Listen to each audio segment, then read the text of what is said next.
and is over Little Miss Sunshine. So for a description of this film, Frank Ginsberg is the character that we'll be focusing on. He is suicidal. At the beginning of the film, he tries to commit suicide, and he is left in the care of his sister Cheryl, and she is told not to let him be alone, and the family watches over him 24/7. He is also a Proust scholar, and he fell in love with one of his graduate students, but his graduate student fell in love with another person. He's gay, he has a very sarcastic humor, and that is what helps him cope and lift his mood. The movie takes place in Albuquerque, New Mexico around the 1980s, and the family takes a road trip to California so that the daughter Olive can compete in the Little Miss Sunshine pageant.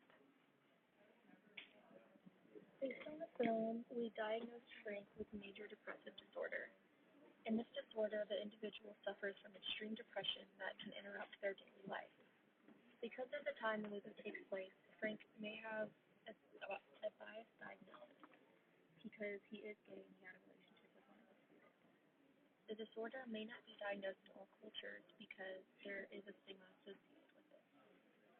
Some people may think that the individuals are just making it up or that they are lazy and they think that they should get over it.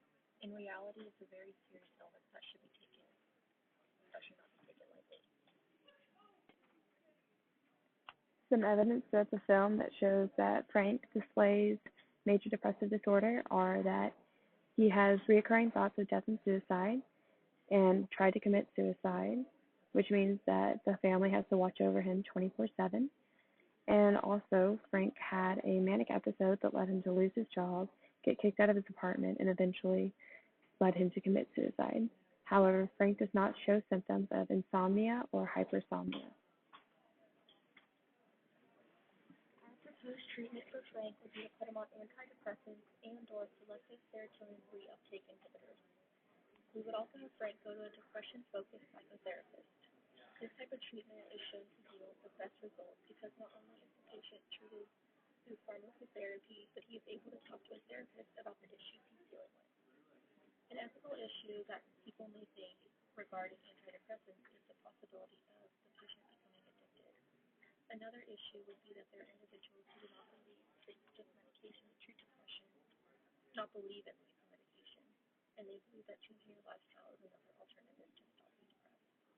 After the 1970s, anxiety and depression became common terms used to describe people. However, during this time, anxiety/depression were terms to describe a general psychic consequence due to the stresses of life rather than a psychiatric illness. During this time, it was common not to take depression seriously, so it would be difficult for Frank to receive the treatment that he needs. We believe that this is a semi-accurate representation of the major depressive disorder. For one reason, it only portrays a short span of time, and we only see the character after he has attempted to commit suicide. A short time after he's picked up from the hospital, he seems just to be a very quiet, independent, and sarcastic person. He seems to have a very detached, neutral mood throughout the entirety of the film, while helping the family resolve issues as they are on their road trip. The portrayal in this film influences our understanding of major depressive disorder with a realistic approach. Society today tends to glamorize depression, and this film took an approach by portraying Frank to be an average person who has to live with this disorder. His family treats him like they would any other member. This influences our understanding by making us more aware of the severity and prevalence of this disorder.